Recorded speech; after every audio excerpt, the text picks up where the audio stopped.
జెండా ఇంటింటికి జెండా అన్నటువంటి పథకాన్ని హర్ ఘర్ తిరంగా అన్నటువంటిది నరేంద్ర మోడీ గతంలో పిలిపించారు. అందరూ కూడా ఇళ్ల దగ్గర జాతీయ పతాకం ఆగస్టు 15 రోజున పెట్టుకుంటూ వచ్చారు.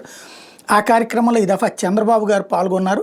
ఈ సందర్భంగా ఒక చక్కటి స్పీచ్ ఇచ్చారు. భారతీయులకు ఉద్యోగాలు ఇవ్వద్దని కొంతమంది అంటున్నారు. మన యువత లేకపోతే ఆ దేశాలు అభివృద్ధి చెందలేని రోజు త్వరలోనే వస్తుంది. దేశ భద్రత, సమగ్రత, సార్వభౌమత్వం విషయంలో భారత్ ఎవరికి తల వంచదు, భయపడదు. ఇప్పుడున్నది 40 ఏళ్ల కిందటి భారతదేశం కాదు, బలమైనటువంటి దృఢమైనటువంటి దేశం అన్నది గుర్తుపెట్టుకోవాలంటూ చక్కటి స్పీచ్ ఇచ్చారు.